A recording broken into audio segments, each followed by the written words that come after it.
Mudee tokko bara 2025 waraanni bilisummaa Oromoo zoonii Giddugala Oromiyaa lixa Shaggar aanaa Gindabarat ganda Sankorrii jedhamu keessatti waraana impaayera mootummaa Itoophiyaa irratti tarkaanfii fudhateen injifannoo argate.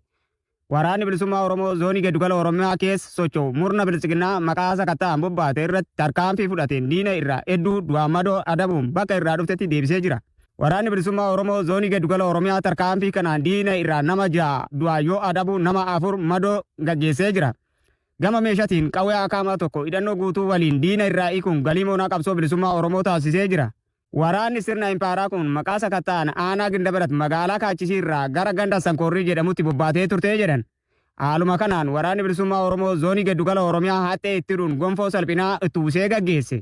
Tarkaanfii kanatti qeerroon bilisummaa Oromoo aanaa Gindabarat gammachuu qaban ibsachuun tarkaanfii kun itti fufuu qabaa dhaaman.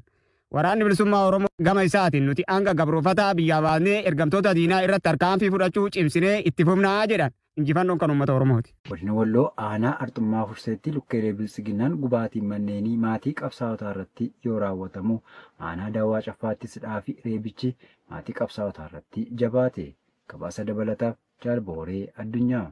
Kaaba Oromiyaa godina Walloo aanaa Arxummaa Furseetti gaafa 9/30/2025 bulchaan bilisiginnaa maqaan isaa Huseen Ahmed jedhamu milishoota PP of jala hiriirsuun ganda Duwwaa 5 yookiis Qurqura Innoo iddoo jedhamu deemee maatii qabsaa'otaa kan ta'an abbaa maatii fi qonnaan bulaa Husee Abbaa Gaalaa jedhamu jalaa mana tokko, Abduu Abbaa Gaalaa mana tokko, Aliyyi Abbaa Bulee mana tokkoo fi jaartii ganna 90 olii haadha Abduu jalaa walumaa galatti bulchaan PP kun gandichatti maqaa ilmaan keessantu bosona jira jedhuun midhaan nyaataa dabalatee mi'a mana keessaa tokko osoo hin baafatin ibidda itti shiduun gubee maatii kanneen jalaa barbadeessuun ifoomeera. Maatii qabsaa'otaatii fi sabboontota ilmaan Oromoo hidhuu, ajjeesuu, reebuu, saamuu, doorsuu fi manneen irratti gubanii mana ala taasisuun akka waan qabsoo bilisummaa Oromoo gufachiisutti kan amanan shiftoonni murna PP Koloneel Abiy Ahmediin hoogganaman gochoota gara jabeenyaa fi badii isaanii hawaasa nagaa irratti raawwachuu jabeessanii itti faniiru. Armeen ganna 90 olii abbootii warraa fi maatiin qonnaan bultootaa bulchaa sirnichaan manni isaanii jublaan jalaa gubatti kun addatti badii seeraa dalagan qabaataniif osoo hin taane bulchaan PP kun ani mana koo cufee magaalaatti galee isin ammoo ilmaan keessantu bosona jiraaf addana teessan ittiin jedhee inaaffiin guutame gara jabina hamaan gubee jalaa kan barbadeesse ta'uu kan eeran jiraattonni akkuma aanicha waliigalaattis maatii qabsaa'otaa hidhamaa, reebamaa, saamamaa, manni jalaa gubamaa fi buqqifamaa jira jechuun jiraattonni ganda haraa ONM'if gabaasaniiru. Oduu hidhaatiin ammoo godinichuma aanaa Dawaa Caffaa magaalaa Qallootti milishonni PP fi gantoonni waliin ta'anii maatii qabsaa'otaa adamsanii qabuun ukkaamsanii manadhaatti guuraa kan jiran yoo ta'u 9/26/2025 magaalichuma irraa haadha maatii kan taate armee maqaan ishee aaddee Mareemaa Adam jedhamtuu fi haawwan hedduu maqaa abbaa warraan keessan miseensa wabooti hanga isaan galanitti hidhaa irraa hin baatan jedhuun hidhaatti darbatanii milishonnii fi gantoonni dabaree itti wal jijjiiruun bifa dubbachuuf illee namatti hin tolleen hanga gabaasni kun qindaa'etti ciibsanii uleen tumaa jiraachuun beekameera. Godina Arsii Lixaa magaalaa Shaashimannee keessatti ergamtoonni bilisiginnaa walgahii tibbana taa'aa turaniin kan duraa caalaatti tooftaa ittiin hawaasa miidhan mari'achaa turuun himame. Jalwabii biyyaa dabalata qaba. Kaabinoonni bilisiginnaa torbee kana kibba Oromiyaa iddoo garaagaraa irraa walitti dhufuun Arsii Lixaa magaalaa Shaashimannee keessatti marii gaggeessaa turan qabxiilee uummata ittiin dararan hedduu tumachuun 9/27/2025 waltajjicha kan goolaban yoo ta'u qabxiilee isaanii keessaa muraasni galiin uummata irraa maqaa garaagaraan guuramaa ture kan duraa caalaa daraan jabaatee akka itti fufu hiriira nagaa jechuun biyyattii keessatti boof mallattoolee caccalaqqisaa jiran kana amma irraa hundee isaa barbaadnee ukkaamsu dargaggoonni dirree leenjii waraana bilisummaa Oromoo deemanii leenjii fudhachuun akka keessa ta'anii nu waliin hojjetaniif ijaarree waraana bilisummaa Oromootti ergu waraanni keenya hamilee lolaa fixee waan jiruuf nuti hundi dirree lolaa irratti hirmaachuu qabnaa fi kan kana fakkaatan kaasuun karaa ittiin sabicha dadhabsiisan irratti walii galaniiru. Uummanni Oromoo erga Abiyyi Ahmedii warraaqsa qeerroo fi qarreen dhufee butuun aangootti ol ba'ee as gidiraa inni keessummeessaa jiru inni jalaa kan hin dhokanne ta'us ergamtoonni impaaratti tiksuuf halkaniif guyyaadhamaan uummatichaaf nagaa waaraa fiduu irra daraan akka itti ummaticha dadhabsiisan karoora baasaa buluun ni beekama. Impaayera Itoophiyaa keessatti murni bilisiginnaa eegumsa gochuu dadhabuun dhibeen Maarbarg vaayirasii babal'achaa jiraachuu ogeessonni fayyaa himan. Jaalkannaa sabaa dabalata qaba.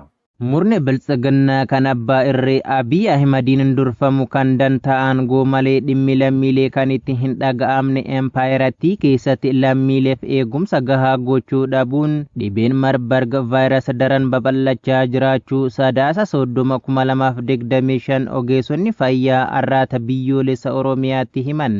Bifuma kanaan naannoo uummattoota kibbaa godina Aarii magaalaa Jinkaatti torbanoota darbee dhibeen Marburg vaayirasii argamuun namoota 2 battalatti ajjeesuun ogeessonni fayyaa humna isaanii ol ta'uun miidiyaalee garaagaraaf gabaasuu hordofee murni biltsiginnaa maaliif gabaastan jechuun ogeessa fayyaa hospitaala Jinkaatti wal'aansa gochaa ture hojii irraa ari'uun qabanii akka hidhan ni beekama. Haaluma kanaan gareen biltsiginnaa lubbuu lammiilee empaayirattiif bakka kennuu dhiisuun maalna dhibdeen guutame galii turiizimii lammiilee biyya alaa fi keessaa irraa argachuuf jecha lubbuu ilma namaa maallaqa caalchifachuun yoo xiqqaate hanga ammaatti namoonni 8 du'uu isaanii ministeerri fayyaa empaayirattii Dr. Maqdas Dhaabaa gabaasuun ammas dhibeen kun gara magaalaa fi naannolee adda addaatti murni biltsiginnaa eegumsa gahaa lammiileef taasisuu dhabuun mallattooleen dhibichaa daran babal'achaa akka jiru ogeessonni fayyaa ONM'if eeraniiru. Dhibeen kun tuttuqqii fi hafuuran kan darbu yoo ta'u murni abbaa irree biltsiginnaa akka hin babal'anneef xiyyeeffannoo lammiileef laachaa akka hin jirre ogeessonni fayyaa qeeqaniiru. Godina Bunnoo Beddelee aanaa Cawaaqaatti maqaa gibiraa fi kaffaltiiwwan birootiin saamichi jabaachuun himame.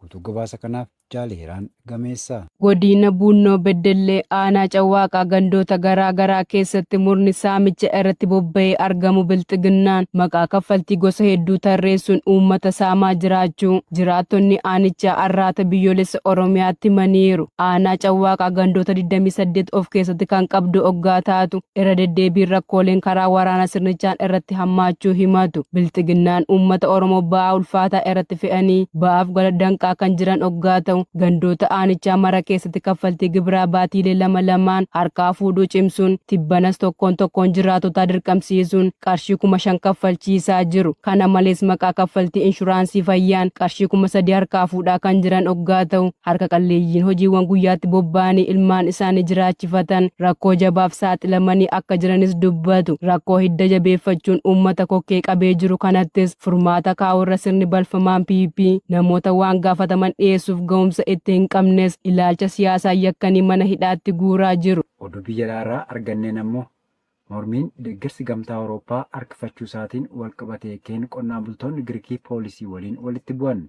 Jaallebbuu dhugaa dabalata qabdi. Qonnaan bultoonni Giriik kaffaltiin deeggarsa gamtaa Awurooppaa harkifachuu isaatiin mormii naannolee giddugaleessaa fi kaabaa keessatti geggeeffame irratti poolisii waliin walitti bu'aniiru. Qonnaan bultoonni kunneen daandii biyyoolessaa Ateenaa Tasaloonikii naannoo magaalaa giddugaleessaa Laarisaatti argamu cufuuf tiraaktorota 100 lakkaa'aman yeroo fidanii turanitti poolisiin gaazii imimmaanessu fayyadameera. Qondaaltonni namoota 3 to'annaa jala oolchaniiru jedha poolisiin. Garuu qonnaan bultoonni mormii dabalataa 7 dhufuuf karoorfame dura daandii guddaa cufuu danda'aniiru. Hanga mootummaan furmaata kennuttis as turra jechuun miseensi waldaa hojjetoota qonnaa biyya keessaa Koostaas Tizeelaas gaazixeessitootaaf ibsaniiru. Kaffaltiin harkifachuu kun kan mul'ate qonnaan bultoonni tokko deeggarsa qonnaa gamtaa Awurooppaa argachuuf abbummaa lafaa fi beeyladaa fakkeessanii hojjetan jedhaman irratti qorannoon geggeeffamaa jira. Qondaaltonni Giriik akka jedhanitti gowwoomsitoonni kun deeggarsa imaammata qonnaa waliigalaa yookaan Common Agricultural Policy jedhamuuf himannaa sobaa yuuroo miliyoona 30 ol yookaan doolaara miliyoona 35 ta'u dhiyeessan. Itti aanaan ministeera misoomaa baadiyyaa fi nyaataa Kiristoos Keelaas dilbata darbe tamsaasa uummataa ERT'tti akka himanitti qorannoon himannaa sobaa ammallee itti fufee waan jiruuf qonnaan bultoonni deeggarsa gamtaa Awurooppaa hir'ate argataniiru jedhan. Itti dabaluudhaanis sadarkaa kanatti yuuroo miliyoona 100 yookaan doolaara miliyoona 116 gadi argataniiru jedhan. Iyyannoo booda warri maallaqa argachuuf mirga qaban ni argatu jechuu isaanii Aljaziiraan gabaaseera.